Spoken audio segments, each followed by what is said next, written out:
আমার project mobile থানাধীন 40 নম্বর ইসানি, এটা মোটামুটি আমার মনে হয় অনেকেই জায়গাটা মাছের বাজার এবং সবজির বাজার হিসাবে খুব ভালো পরিচিতি আছে ওই জায়গায়। এবং আমি ওই জায়গায় 4টা মাছের প্রজেক্ট করছি, একটা 50 বিঘা, একটা 10 বিঘা, একটা 30 বিঘা, একটা 300 বিঘা। ইনশাআল্লাহ আমি অল্প টাকা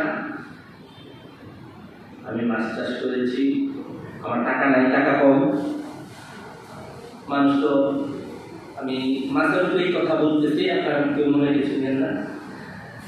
আমি বড় মাছ কিনা মানুষ চাষ করে, এই 8-10 কেজি এই মাছটা থাকবে, এই বছরই মাছটা বিক্রি করা যায়। 1 কেজি মাছ কিনতে গেলে 10 কেজি, আমরা যদি কিনতে যাই মাছ ছাড়ার জন্য তাহলে মিনিমাম 200 টাকা কেজি নেই। তাহলে আমার লাভের একটা বিশাল অংশ এই মাছটা কিনতেই চলে যায় 200 টাকা কেজি। আমি যদি এই মাছটা 200 টাকা এই মাছটা কিনে যদি আমি বাজারে বিক্রি করতে চাই 50 থেকে 60 টাকা কেজির উপরে আমার কাছ থেকে কিনবে না, যদি আমি বাজারে হারভেস্ট করতে চাই। কিন্তু আমি পোনা ছাড়ার জন্য, প্রজেক্টটা ছাড়ার জন্য এই মাছটা কিনতে হবে আমাকে 200 টাকা কেজি দিয়ে। 8টা কেজি যদি 200 টাকা কেজিতে মাছ কিনি তাহলে 320 টাকায় মন আসে।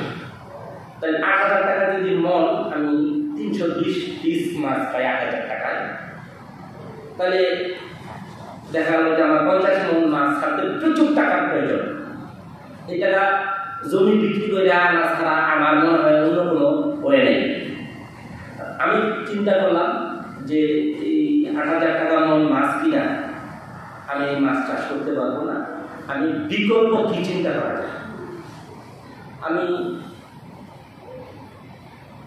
আমাদের যে বড়বাড়িতে সরকারি যে হাজারি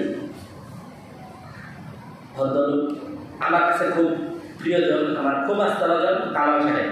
আমি তার কাছে গেলাম, মহাজন স্যার যে আমার কিছু রেনু লাগবে। রেনুর পরে আমি আগে থেকে কিছু জানতাম কি রেনু লাগবে। আমি বলছি আমার মোটামুটি সকল আইটেমে রেনু করে। এক পর্যায়ে মানে আমি প্রায় 50 কেজি রেনু, যা টাকা যায় না 50 কেজি রেনু বললাম না, 50 কেজি রেনু লাগবে। 8 বিঘা আমি একটা পুকুর নিয়েছি ভাড়া, 3 বছরের জন্য 1.5 লাখ টাকা। যে 50 বিঘার যে প্রজেক্টটা ওইটার ভিতরে পুকুরটা আছে, এটা পরে নিয়েছি।